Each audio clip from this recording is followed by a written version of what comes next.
और बड़ी खबर इस वक्त झारखंड से, जहां पर कोरोना मरीजों की संख्या बढ़कर 1170 को पार कर गई है। धनबाद में 18 जबकि पाकुड़ से 12 नए कोरोना पॉजिटिव मरीज सामने आए हैं। झारखंड में कोरोना मरीजों की संख्या बढ़कर 1170 हो गई है।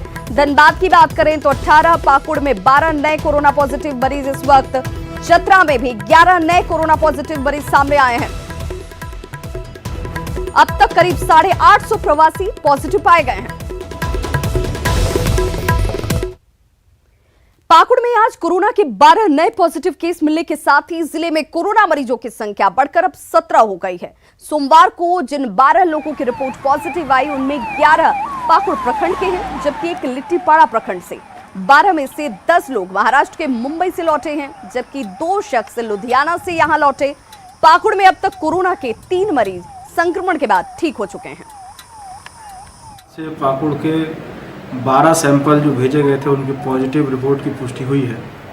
इनमें से 10 लोग जो हैं मुंबई महाराष्ट्र से आए थे और 2 व्यक्ति जो है लुधियाना पंजाब से, सभी मेल हैं। और एक व्यक्ति का ट्रूनेट पे रिपोर्ट हम लोग के यहाँ पॉजिटिव आया था, तो उनको उसी समय रिची हॉस्पिटल में शिफ्ट कर दिए थे हम लोग। बाकी के जो 11 लोग हैं ये सभी लोग पाकुड़ के क्वारंटाइन सेंटर्स में हैं। झारखंड की आबादी का एक बड़ा हिस्सा जो प्रदेश में डेली मजदूरी कर अपना पेट पालती, कोरोना संकट की चपेट में ये लोग आए और लॉकडाउन ने रोजी रोटी इनसे छीन लिए। तो लोग जान बचाने के लिए जान जोखिम में डालकर पैदल ही अपने घरों की ओर चल पड़े। बाद में उनके लिए ट्रेनें और बसें तक चलाई गईं, फिर हवाई जहाज की भी व्यवस्था की गई, जिसके बाद ये मजदूर अपने घर तो पहुंच गए, मगर क्या कोरोना भी साथ लेकर आए हैं?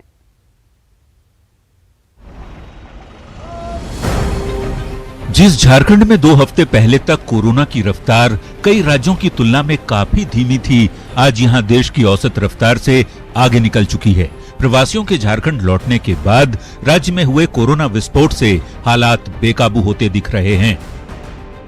देश में जहां 7 दिनों में कोरोना के बढ़ने की रफ्तार 4.51% रही, वहीं झारखंड में कोरोना की रफ्तार 8.15% तक जा पहुंची है, जबकि देश में कोरोना के केस डबल होने में 15 दिन से ज्यादा लगे। लेकिन झारखंड में 9 दिन के अंदर ही मरीजों की संख्या 2 गुनी हो गई। इसी तरह झारखंड में पिछले 15 दिनों में रिकवरी रेट भी राष्ट्रीय औसत से नीचे चला गया है। देश में रिकवरी रेट 48.19% है, जबकि झारखंड में 44.22%।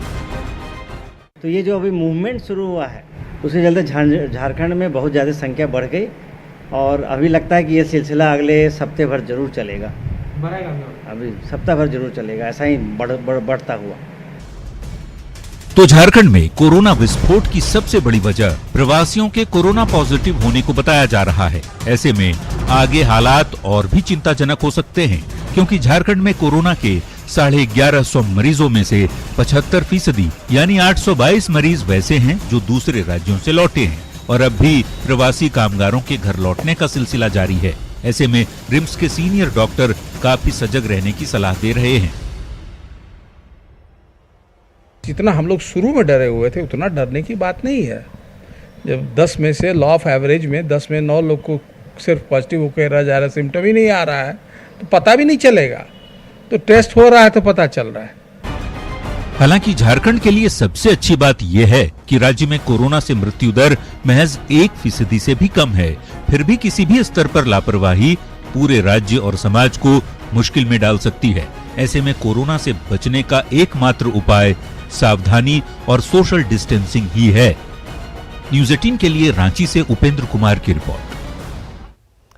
वहीं राजधानी रांची के सबसे बड़े झोपड़पट्टी एरिया में कोरोना पॉजिटिव मिलने से हड़कंप मचा हुआ है। जगन्नाथपुर के मौसीबाड़ी में महिला के कोरोना पॉजिटिव मिलने के बाद बस्ती को कंटेनमेंट जोन घोषित कर दिया गया है। साथ ही पुलिस की तैनाती यहां कर दी गई है। लेकिन झोपड़पट्टी में करीब 5000 लोग रहते हैं और ऐसे में कोरोना पॉजिटिव महिला की क्लोज कॉन्टैक्ट लिस्ट बनाई जा रही है। साथ ही स्वास्थ्य विभाग बस्ती में रहने वालों की स्क्रीनिंग करने की तैयारी में है। लेकिन सबसे बड़ी बात ये कि बस्ती के सघन होने की वजह से कोरोना के संक्रमण का खतरा ज्यादा है और ऐसे में अगर जल्द कदम नहीं उठाए गए तो मौसीबाड़ी का ये झोपड़पट्टी का इलाका राजधानी रांची का धारावी बन सकता है। झारखंड में जब कोरोना पॉजिटिवों की संख्या लगातार बढ़ रही है, वैसे में सबसे बड़ी चिंता राजधानी रांची को लेकर है कि जगन्नाथपुर थाने के मौसीबाड़ी झोपड़पट्टी का इलाका है, यहाँ पर एक जो महिला है वो पॉजिटिव मिली है। और उसके बाद से आपको दिखाना चाहेंगे कि पूरे इस जो एरिया है इसको मिनी कंटेनमेंट जोन बना दिया गया है। प्रशासन के लोग, पुलिस के लोग यहाँ पर तैनात हैं ताकि कोई यहाँ से बाहर ना निकल सके। खतरे इस बात की है कि यह जो पूरा का पूरा जो इलाका है बड़ी संख्या में संघनित बस्ती कह सकते हैं, झोपड़पट्टी है, बहुत जो आबादी है वो काफ़ी पास में है, जिसकी वजह से डर यह है कि अगर कांटेक्ट उस महिला का लोगों से हुआ तो धीरे धीरे कहीं यह मुंबई के धारावी जैसा न बन जाए, एक मिनी धारावी कह सकते हैं। इसको लेकर के जो स्वास्थ्य विभाग है या फिर जो प्रशासन के लोग हैं उनके लिए एक विशेष कह सकते हैं चुनौती है। यहाँ पे सोशल डिस्टेंस का पालन किया जा रहा है बढ़िया से। यहाँ पे अभी सील कर दिया गया है इस घर को। मतलब यहाँ के लोगों को बताया गया कि सोशल डिस्टेंस का पालन करें। क्या 24 घंटे आप लोग यहाँ पे बिल्कुल रहते हैं, रात में भी? जी, 3 टर्म में हम लोग का ड्यूटी बटा हुआ है 8 घंटे का। यहाँ पे पूरा ही चौकसी में ड्यूटी किया जा रहा है। एक और जहां पर इस क्षेत्र को जहां पर महिला मिली है वो मिनी कंटेनमेंट जोन बनाया गया है। साथ साथ में प्रशासन के लोग, स्वास्थ्य विभाग के लोग कोशिश कर रहे हैं कि महिला किस किस से मिली थी, उनका कॉन्टैक्ट लिस्ट जानने की कोशिश हो रही है। साथ साथ में सिविल सर्जन ने बताया कि पूरे क्षेत्र में स्क्रीनिंग कराई जाएगी ताकि ये जो क्षेत्र है उसमें कोरोना काबू में रहे, कोरोना ज़्यादा न फैले। जो लेडी पॉजिटिव निकली है उनके क्लोज कॉन्टैक्ट्स का हम लोगों ने लिस्ट ले लिया है, प्लस एक एरिया डिमार्केट कर लिया है जिसको कि कंटेनमेंट जोन हम लोगों ने बनाया है। उस कंटेनमेंट जोन में हम लोग स्क्रीनिंग करके के कॉन्टैक्ट ट्रेसिंग करेंगे और जिनका जांच करने की आवश्यकता होगी उन लोगों का जांच किया जाएगा। उस जांच के रिजल्ट आने के बाद ही आगे की कार्रवाई की जाएगी। चूँकि यह इलाका जो है पूरा झोपड़पट्टी का इलाका है, काफ़ी संघनित बस्ती कह सकते हैं, बड़ी आबादी है, 5000 से ज़्यादा की ये जो आबादी है उसमें एक चुनौती है कि कैसे एक घर तक ही कोरोना को रोक दिया जाए। कैमरामैन राजीव के साथ उपेंद्र, न्यूज़ 18 रांची। राज्य में अपने हुनर का लोहा मनवा चुके झारखंड के मजदूरों का दूसरे देश की सीमाओं से सटे इलाके में चल रही परियोजनाओं में काम करने का रास्ता साफ हो गया है। मुख्यमंत्री ने 11,800 मजदूरों की भर्ती को लेकर सीमा सड़क संगठन को अनुमति दे दी है। हालांकि लॉकडाउन की परेशानी झेलकर लेह से जब हवाई जहाज के जरिए ये प्रवासी मजदूर लौटे तो वे दोबारा वापस नहीं जाने की बात कहते नजर आए।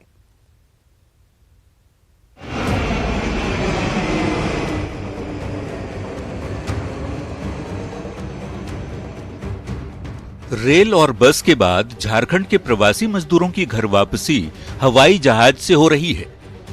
लेह में फंसे राज्य के 55 प्रवासी मजदूर आज एक बार फिर रांची लौटे। एयरपोर्ट पर कृषि मंत्री बादल पत्रलेख और पीएचईडी मंत्री मिथिलेश ठाकुर ने सभी मजदूरों का स्वागत किया, जिसके बाद सभी प्रवासी मजदूरों को बसों के जरिए उनके गृह जिलों में भेजा गया। इस दौरान लेह से लौटे मजदूरों ने दोबारा राज्य के बाहर नहीं जाने की कस्में खाई। उनका कहना है कि ठेकेदार और एजेंसी ने उनके साथ धोखाधड़ी की, मजदूरी भी पूरे नहीं दिए। फिर से जाना चाहेंगे क्या? नहीं जाएंगे। क्या करेंगे आप उसके बाद? हाँ? क्या करेंगे? घर इधर ही क्या करेंगे? आपको कौन लेके गया था? मैं। पैसा पूरा मिलता था? नहीं, पूरा नहीं मिलता था। कितना मिलता था? 10,000 महीना में। प्रवासी मजदूरों के साथ धोखाधड़ी पर सरकार ने गंभीरता दिखाई है। कृषि मंत्री बादल पत्रलेख ने एयरपोर्ट से ही दुमका डीसी को पूरे मामले की जांच के आदेश दिए, साथ ही दोषियों के खिलाफ कार्रवाई का भी निर्देश दिया। इनके साथ जिसने भी ठगी की, जो एजेंसी हो या बिचौलिया दलाल हो, आप उसके विरुद्ध कार्रवाई सुनिश्चित करें। अभी हमने एयरपोर्ट से ही ये निर्देश वहाँ के जिला उपायुक्त बी राजेश्वरी को दे दिया है।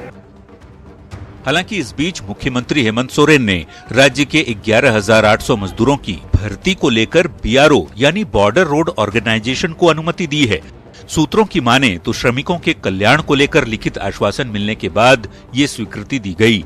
यह अनुमति इस शर्त पर दी गई है कि बीआरओ को अंतर्राज्यीय प्रवासी श्रमिक कानून 1979 के तहत उन्हें एक कर्मचारी के तौर पर पंजीकृत करना होगा और झारखंड के सभी श्रमिकों की सीधी नियुक्ति भी करनी होगी। Bureau report, news 18।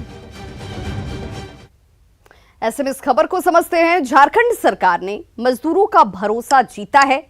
रोजगार देने की दिशा में हेमंत सरकार ने एक बड़ी पहल की है। इन प्रवासी मजदूरों को सीधा रोजगार हासिल होगा, जिसको लेकर सरकार की तरफ से कोशिशें जारी हैं। राज्य सरकार और बीआरओ के बीच कई दौर की बातचीत हुई है। झारखंड के श्रमिकों की सीधी भर्ती मुमकिन हो जाएगी। बीआरओ ने 10 से 20% की मजदूरी बढ़ाने पर भी अपनी सहमति इस बाबत जाहिर की है, जो इन मजदूरों के लिए एक बड़ा फैसला है। झारखंड की धरती न सिर्फ खनिज उगलती है, बल्कि यहाँ के लोग भी नए नए आइडियाज से जिंदगी को आसान बनाते हैं। महामारी के इस दौर में जमशेदपुर और पाकुड़ में भी कुछ ऐसे ही युवा सामने आए, जो अपनी नई खोज से आज सुर्खियों में हैं।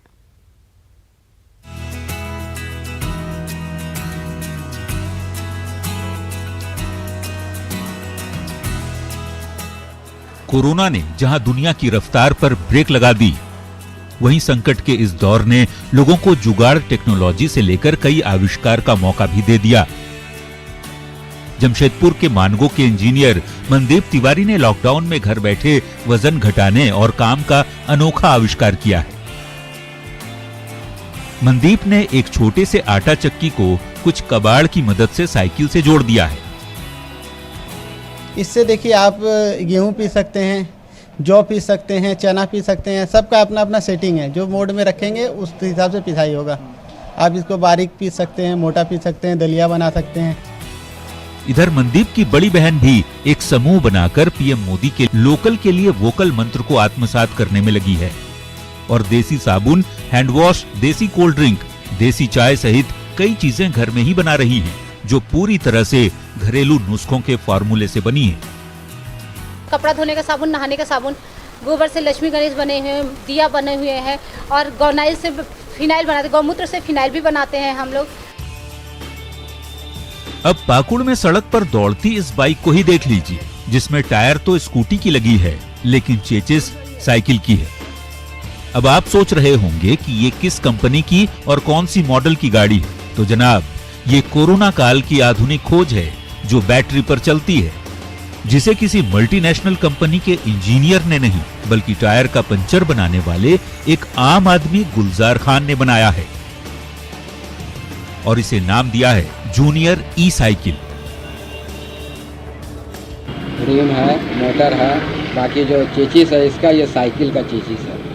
बाकी सारा चीज जो है इसको बदला गया है। इसका डेवलप इसीलिए होना चाहिए कि आगे जाकर के बच्चा लोग इसमें जाकर के साइकिल लेके स्कूल जा सकेंगे और ये और भी आगे जाके बढ़ेगा और बढ़िया आगे का प्रोग्रेस होगा।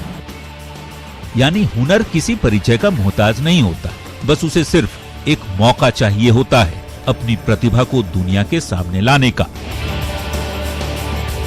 महज 8वीं तक पढ़ाई कर चुके गुलजार खान इसके पहले रिम से टायर खोलने की भी मशीन बना चुके हैं और अब ई साइकिल बनाने के बाद इलाके में चर्चा का विषय बने हुए हैं।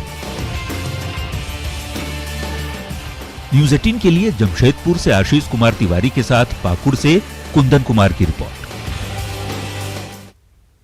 इंसान अपनी जिंदगी के आखिरी वक्त में अपनों को साथ देखना चाहता है, लेकिन कोरोना के कहर ने अपनों को ऐसा बेगाना कर दिया कि मरने के बाद भी कुछ लोग अपनों के शव के पास जाने तक से डर रहे हैं। पश्चिम बंगाल के वर्धमान के 2 लोगों की रांची के रिम्स में मौत हो गई, जिसमें एक शख्स बाबू शेख की कोरोना रिपोर्ट पॉजिटिव आने के बाद उनके अपनों ने ही शव लेने से इनकार कर दिया।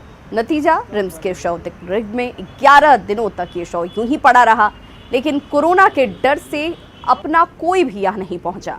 अंत में प्रशासन की पहल पर एक एनजीओ की ओर से डोरंडा कब्रिस्तान में उसकी अंत्येष्टि की गई। वहीं दूसरे शख्स की रिपोर्ट नेगेटिव है, लेकिन उसके भी शव को लेने के लिए कोई आगे नहीं आया। ऐसे में प्रशासन उसके भी अंतिम संस्कार की तैयारी में जुटा है।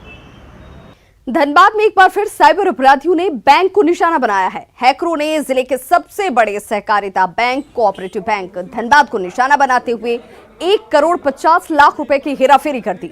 अपराधियों ने इस पैसे को 19 अलग अलग लोगों के बैंक खाते में ट्रांसफर किए हैं। अपराधियों ने जिन 19 लोगों के बैंक खाते में 1 करोड़ 50 लाख रुपए ट्रांसफर किए, ये सभी लोग बाहर के बताए जा रहे हैं। शिकायत के बाद साइबर पुलिस इस पूरे मामले की जांच में जुटी है।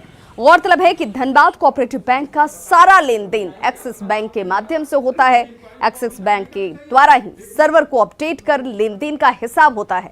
वहीं एक्सिस बैंक इस पूरे मामले पर अपना पल्ला झाड़ रहा है, जबकि कोऑपरेटिव बैंक के एमडी और टेक्निकल सेल इसके लिए एक्सिस बैंक को जिम्मेदार ठहरा रहे हैं। तो 29 और 30 तारीख को मिलाने के बाद वो लगभग 1 करोड़ 55 लाख के करीब में वो 19 खातों के द्वारा वो निकासी की गई है।